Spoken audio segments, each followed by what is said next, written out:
បងសម្លាញ់ទាំងអស់គ្នាអ្នកដែលចង់បានលៀបជ័យហេងហេងដូចពីម្សិលមិញ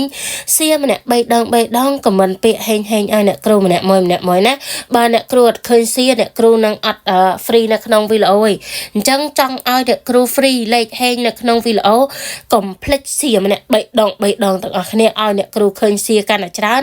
សៀកាន់តែច្រើនកាន់តែបានលៀបសៀកាន់តែច្រើននឹងបានហេងដូចពីម្សិលមិញចូលអស់កៅពេលយប់ចូលបានលេខត្រេង94ទៀតមួយរយៈនេះសម្បត្តិអ្នកតាមដានក៏ចូលលៀបចូលជ័យហេងទាំងអស់គ្នាដែរប៉ុន្តែអំពីម្សិលមិញនៅក្នុងសមាជិកយើងចាគឺអត់បានចូលមួយថ្ងៃហ្នឹងអ្នកគ្រូមានលេខកាច់កឲ្យវិញហើយចាដោយសារតែអ្នកគ្រូបានបញ្ជាក់ឲ្យលេខអ្នកគ្រូក្នុងមួយអាទិត្យស៊ីមួយថ្ងៃទៅ2ថ្ងៃអញ្ចឹងថ្ងៃហ្នឹងគឺមានលេខច្បាស់ឲ្យវិញហើយថ្ងៃហ្នឹងគឺមានលេខច្បាស់ VIP ចុងម៉ោង1គ្រាប់ចា VIP បុកចុងម៉ោង1គ្រាប់ថ្ងៃហ្នឹងអ្នកគ្រូច្បាស់តប៉ុស B ឯងថ្ងៃហ្នឹងអ្នកគ្រូមានមួយគ្រាប់បុកប៉ុស B ចាបុកប៉ុស B ម៉ោង4កន្លះយើងហ្នឹងណាអ្នកដែលចង់បានលេខបុកត្រង់បុកចំប៉ុសកើបលុយធំលេងតែ 10000 ទៅ 20000 ក៏អស់តែ 20000 ទេថ្ងៃហ្នឹងគឺច្បាស់ខ្លាំងច្បាស់សាហាវខ្លាំងប៉ុស B ម៉ោង4កន្លះណាកើបលុយធំជាមួយអ្នកគ្រូបើចង់បានឆាតចូលជាសមាជិករបស់អ្នកគ្រូបាន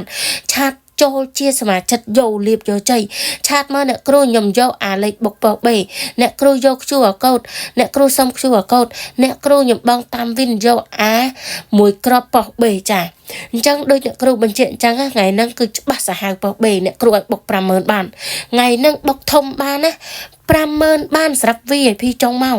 ស្រាប់ VIP ចុងម៉ោងរបស់អ្នកគ្រូបុក 50000 បានបើចង់បានឆាតចូលជាសមាជិករបស់អ្នកគ្រូបងសវ៉ាមុនណាអ្នកគ្រូបញ្ជាក់អ្នកដែលតាមដានពីដើមរហូតដល់ចប់នឹងបានលៀបបានជ័យហេងដូចគ្នាថ្ងៃហ្នឹងខ្ទង់ចិត្តខ្ទង់កៅនៅស្អាតដដែលគឺឲ្យបុកទៀតចាគឺឲ្យត្រេងបុកបានប៉ុន្តែបើសមាជិកយើងគឺឲ្យបុកអបេ